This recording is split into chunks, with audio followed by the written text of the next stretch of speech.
Hi, today we'll be going over Chapter 13, Activity 1, Alcohols. What is alcohol? An alcohol is a compound that has a OH attached to it.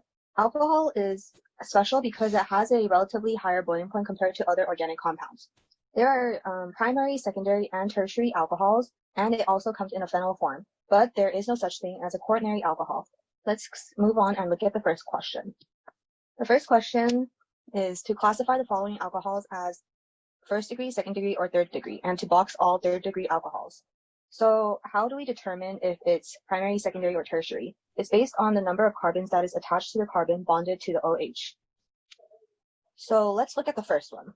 The first one is going to be a first degree because there is only one carbon that is attached to it. The second one is a phenyl, and there's two carbons that is attached to it, making it a second degree. The third one is also first degree. There's only one carbon that's attached to the alcohol. Next is a third degree, because there is actually three carbons that is attached to the alcohol. Next one is a second degree. The next one is a second degree. There's two carbons attached. Next one is also a second degree. And lastly, this one is going to be a third degree because there is three carbons that is attached to it. So we're going to box all the third degree alcohols. And it says these do not undergo oxidation reactions. And we will explain that later. Okay, let's move on. The next question is to name the following compounds. Let's review the alcohol nomenclature first. So alcohols are named using the same procedure that we used to name alkanes with minor modifications. First, we will identify the parent chain, which should include the carbon that the OH is attached to. Second, identify and name the substituents. Third, assign a locant and prefix if necessary to each substituent. Give the carbon that the OH is attached to the lowest number possible. This is most important because OH has to be the lowest number possible. The next is just to order it in alphabetical order. And last one is to add a OL suffix to the alcohol, like this, OL. Okay, so let's look at the first question. First, we're going to number the compound. We can see that there's 5 carbons, so we're going to number it. We're going to number it from right to left, not from left to right, because we want the alcohol to have the lowest number lowest number. So 1, 2, 3, 4, 5. And the bromo is on number 5, so it's going to be 5 bromo, penta,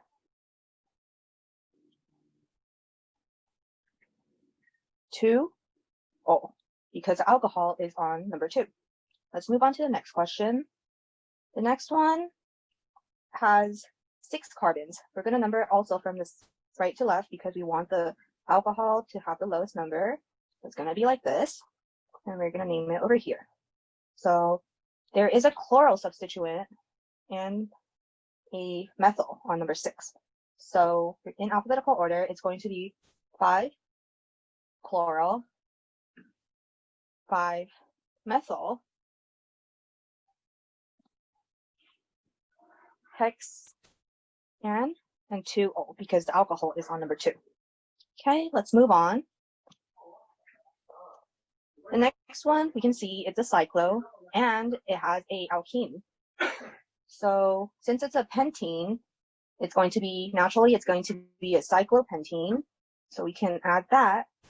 And we have to number it first. We want the alcohol to always be the lowest number, and we also want the alkene to be the lowest number, but alcohol gets the first priority. So alcohol will be 1, and then 2, 2, 3, 4, 5. So it's going to be pent-2-ene-O because the alkene starts at 2. Notice that there is a stereocenter on the alcohol, because it's a dotted line, not a regular line. And we're gonna look at it and determine if it's a R configuration or a S configuration. So we can determine that it is a R configuration because it goes clockwise. So the answer is going to be R cyclopent-2-ene-O. Moving on to the next question. This one is also a cyclo, but this time it's a cyclohexane, and there is no alkene. So same as the last one, we want alcohol to always be the lowest. So it's going to be 1, but there's 2 bromides on the cyclohexane as well. So we want that to be as low as possible. So we're going to go clockwise in numbering. 1, 2, 3, 4, 5, 6. So we can put down over here di, bromo, cyclo, hex, anol. If the alcohol is on number 1, we actually don't have to label the 1 because we know that it's naturally alcohol. But if you wanted to, you could also add 1-anol over here too. And notice that this one also has a stereocenter. As we can see, the it's not regular lines, it's dotted lines. And in this case, it would be S configuration right here.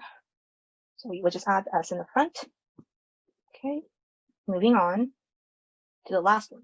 The last one looks a little bit different than the other ones because there is a alkyne, which is 3 lines instead of 2 or 1. So this one, it still follows the same guideline. We number it and we want the alcohol to be the lowest possible. This time we will number it from left to right. It's going to be 1, 2, 3, 4, 5, 6. This time there's 6 carbons, and we will number it hex because 6 carbons, and then 5 because the alkene starts on number 5, and En is before Yn. And then this one is ene, and the yne starts on number 3, so 3 yne. And we need to label the alcohol this time because it's not on number 1, so it's going to be 2-ol. Hex 5, ene 3, yne 2-ol. Okay, moving on to the next question. Next question is rank the following in order of basicity. So in order to do this, we need to understand the rules that alcohols follow. So alcohols follow ARIO, and we need to use this rule to rationalize the relative acidity of an alcohol. And in this case, we are trying to figure out the order of increasing basicity. That is basically the opposite of acidity, but we would still use the same rule. So ARIO means, that's the abbreviation that we use, and it means atom, resonance, induction, and orbital. And note that for the resonance, we are looking at the quality of the resonance, not the quantity. This will be demonstrated in this question. Okay, so following this rule, let's see what the ranking will be. Okay, so if we want the strongest base, it would basically mean that it doesn't want electrons and it's the least stable. And in this case, the one with the least electrons we can see is number 1. So if we say this side is the strongest base, number 1 will be on the very right. This will be the strongest one because it has the least electrons. Next, we can see that the one with the second least electrons would be 2, because this one has 2 pairs of lone pairs. The number 1 has 1 pair, but all the other ones has at least 3 pairs of lone pairs. So these 2 are the strongest bases. And if we look at this, we can also determine easily that what the weakest base is. The weakest base on this side, it would be the number 7, which is the one with bromide, because that's the most electronegative. And if we wanted the most acidic, this would be the answer, but right now we want to find the weakest base. And this is the one that needs electrons the most. So it's the weakest. And next one would be fluorine, because it's right next to each other on the periodic table. So 7. And now we're down to the last 3 in the middle. And if we look at this, we can see some similarities. All of them have oxygen as their main atom. So we can't really determine which one is more basic or acidic, because according to ARIO, one more time, ARIO, atom is the first one that we look at, and they have the same atom. So we'll just go to the next step, which is going to be resonance. So looking at the resonance, we can see that the third one seems to have the least resonance, and it's more unstable. While, yeah, the third one has the least resonance, and number 4 and 5 does have resonance. So the third one would be more unstable, making this more stronger.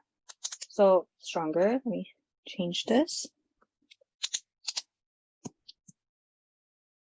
Okay, so it would be in this order right now. And now we're down to number 4 and 5. While 4 and 5, they both have a lot of resonance, we need to look at the quality of the resonance, as we emphasized earlier, not the quantity. Both of them have a lot of resonance, but we don't know which resonance is more quality. Number 4, the resonance, it goes to C. And for the fifth one, the resonance goes to O. And O is more acidic. C is more basic. So therefore, 4 is going to be stronger than 5. So we're going to make this the order. So it's going to be actually in order backwards. So 7 is the weakest base, and then 6, 5, 4, 3, 2, 1. This one is the strongest, and this one is the weakest in this order. Okay, let's move on to the next question. So next question just asks us to explain the ranking between the oxygen bases in compound 3, 4, and 5. We just talked about this because we know that these 3 are the ones that we couldn't determine the basicity very easily because all 3 of them had the same oxygen atom. And in order to do it, we had to base it off of resonance, but we need to know that it depends on the quality of the resonance. And 3 didn't have any resonance, so that one was stronger. 4 and 5, we had to determine where the resonance went to. And 5 went to the one that is more basic, so that one was the stronger base. Okay, now moving on to the next question.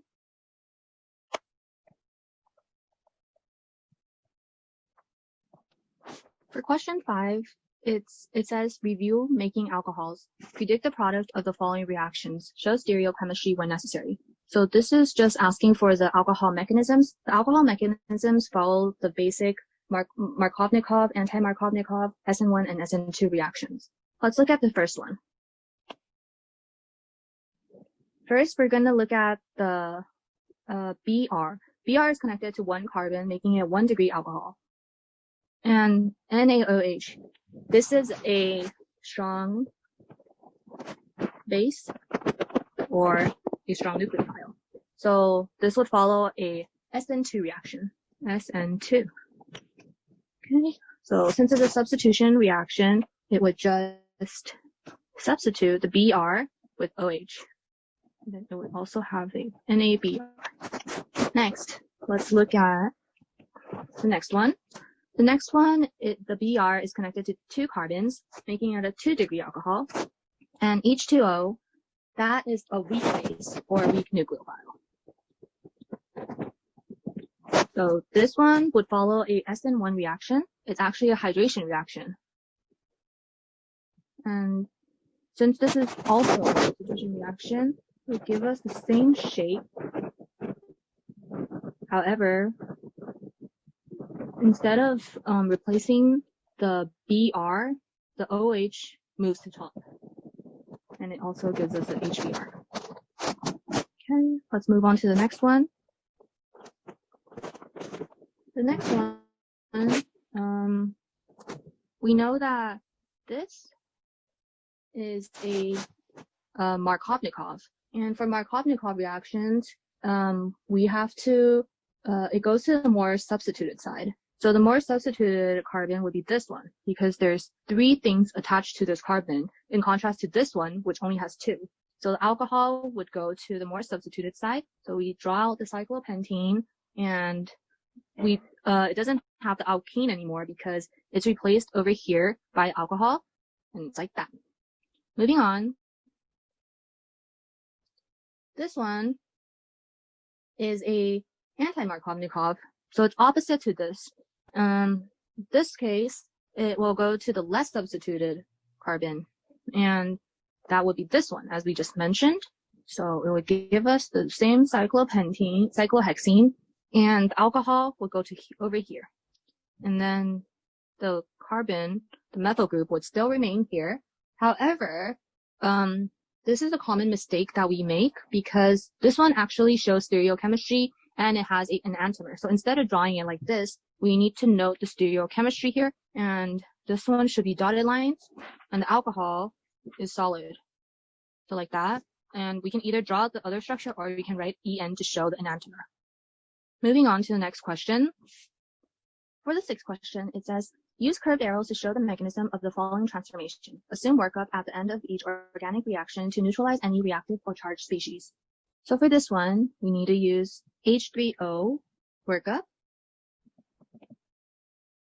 in order to obtain our product. First, we're going to note that there are 2 lone pairs on oxygen, and then for the first step will be a nucleophilic attack. Since it's a LAH, this is a common reducing agent for reducing carbonyl compounds. In the first step, LAH delivers hydrogen to the carbonyl group, and this is what this is doing. And then we will use the arrow pushing mechanism to push this double bond up here. And what H3O plus workup means is I'm going to draw it out. So draw out the next step. It's going to become, since we pushed up a double bond, the oxygen will have 1 more lone pair. So when we draw it out, it's going to have 3 lone pairs instead of 2, but it's going to have a negative formal charge. And there will be a hydrogen here because we did hydrogen workup. And then the negative will go to the hydrogen.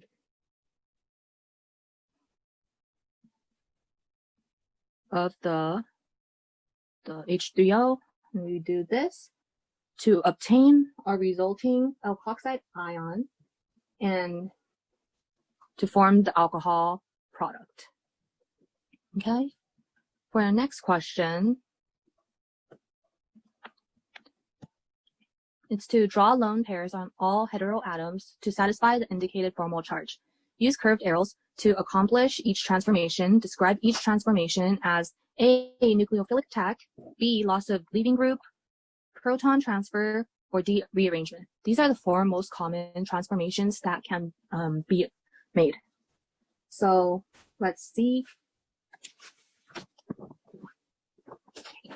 First, we're gonna mark all the lone pairs on oxygen one more time.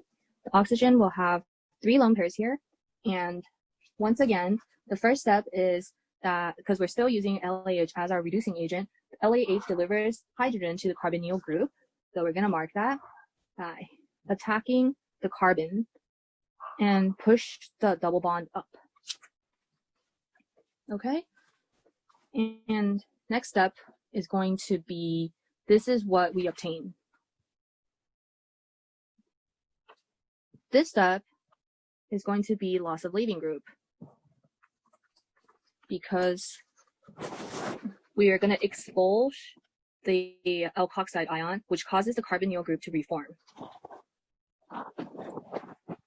This oxygen has 2 lone pairs. The double bond is broken and pushed up, and the negative charge over here attacks the carbon. This step over here is going to be nucleophilic attack. Nucleophilic attack is because the LAH delivers the H to the carbonyl group 1 more time. For next step, there are 3 lone pairs here, and the lone pair here attacks this over here, the water. And then this one is going to be a proton transfer. Okay, and this will complete our transformation. Moving on. Moving on. Can sodium borohydride be used in place of LAH in the above reaction? So we know that LAH and sodium borohydrate are both common reducing agents for aldehydes and ketones. And they follow very similar mechanisms in terms of attacks and proton transfers. But the thing that's different between them are just, they're structurally very similar hydride reagents, but LAH is much more reactive than NADH4. And it cannot be used in presence of a protic solvent. So no, the answer for this question and for the reaction that we just performed, the answer would be no. Sodium borohydrate is not strong enough for this reaction. LAH is what we need because it's more reactive. So if a question asks if you can replace, on the other hand, if they ask you if sodium borohydrate can replace LAH, most of the time it would be no because LAH is stronger. But if they ask if LAH can replace sodium borohydride, most of the time it would be yes because LAH is strong enough to reduce most compounds. Moving on, we're going to number 8. Based on the reaction mechanism described in number 7 between LAH and esters, use curved arrows to show the mechanism of the following cyclic ester with LAH. So this also, we are going to use the arrow pushing mechanism. And it also uses LAH as the reducing agent. So it follows very similar patterns. So first of all, LAH will deliver the carbonyl group in the nucleophilic attack. So we're going to mark the oxygen lone pairs first, and it's going to attack the carbonyl group, and the double bond is broken and pushed upwards. The next step would be, once again, the proton transfer. So we're going to get this. And this is alcohol. But this time there's going to be an O over here. So it's going to look a little bit like this. Okay? And then the next step is going to be, we're going to get O again. Oops, keep draw that. Okay. And then this is converted to a double bond. Here, this is the H. Okay, this is when there is another nucleophilic attack, and the ALH.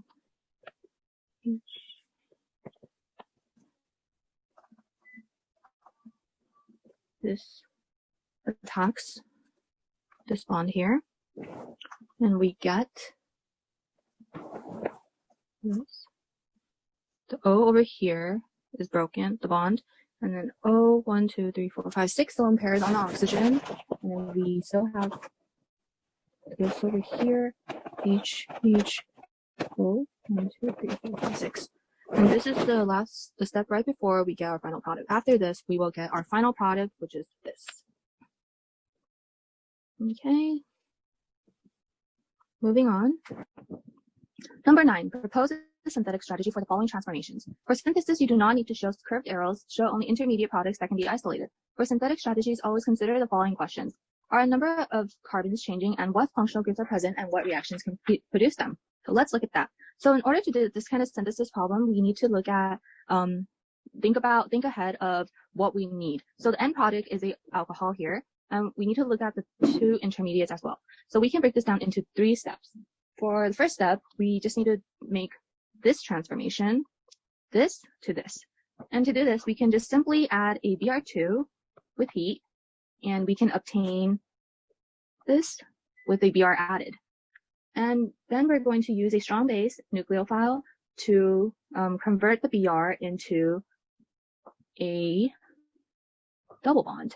So we're going to use NaOH in this case for the strong base, and we can convert this into a double bond. Then we use HBr and H2O2 to convert the double bond into an attached Br. Now, all we have to do is convert this Br into a alkyne So to do this, we simply need to add a carbon,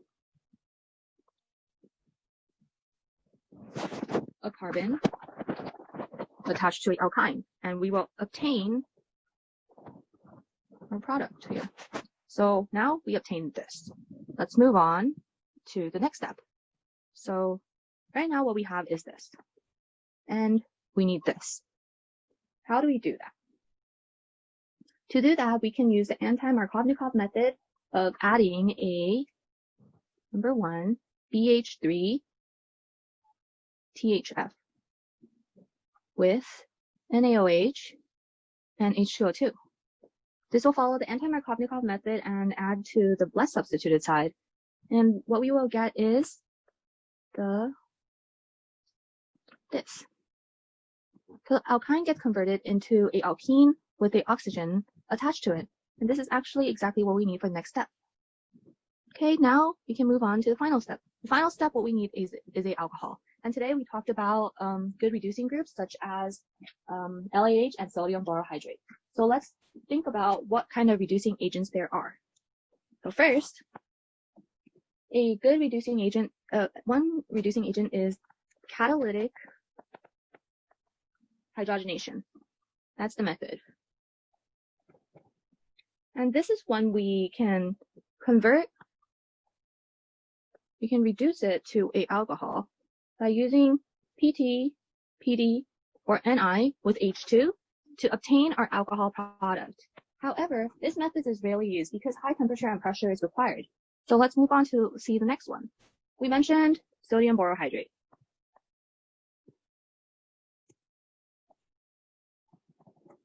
Its formula would be NaBH4, and this is a very common reducing agent for aldehydes and ketones. It's very effective. However, there is something that is more effective that we just mentioned. It is the lithium aluminum hydride, or we can abbreviate that as LAH. It's used for reducing carbonyl compounds. These two are very similar hydride reagents, but LAH is more reactive than NaBH4. So let's think about what we should use in this one. This one, actually, we can use both. Both of them are strong enough to produce this end result. So all we have to do is just use either NaBH4 or LAH. As long as it's not the first one, the catalytic hydrogenation, both of these will work. So now we finished the synthetic strategy. Let's move on to the next question. The next question is number 10. Fill in the empty boxes with the proper structures. Show stereochemistry when necessary. So the first one is quite easy because it's just a basic substitution reaction. We can see that the Br was substituted with alcohol, so we can just use a strong base. This will follow an SN2 reaction, and we can use NaOH, most common, very common base. Okay, and for the next one, it is, we can see that it uses LiAlD4. What will that produce? It will produce, actually, this. So the phenyl group is over here. It's going to be like this. And then OH is replaced over here. And we have a extra carbon going down here. Okay, let's move on to the next one. Next one, the aldehyde was reduced to this with a tertiary alcohol. So we can use H2SO4 with heat to obtain this product. Next one, the double bond was replaced and changed to a single bond with alcohol attached. This one, we can use the common anti-Markovnikov and use, gonna write it right here. It's going to be the BH3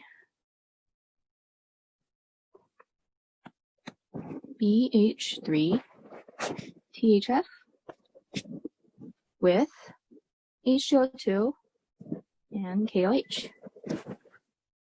The next one, NaBH4, that is sodium borohydrate. It's a common reducing agent for aldehydes and ketones.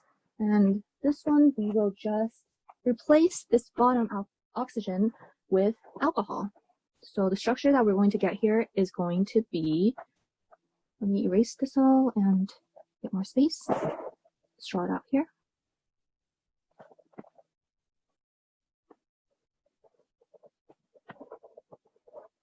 This is going to be alcohol, and this remains the same. This is the product. Okay, moving on to the last one. The last one is using LAH.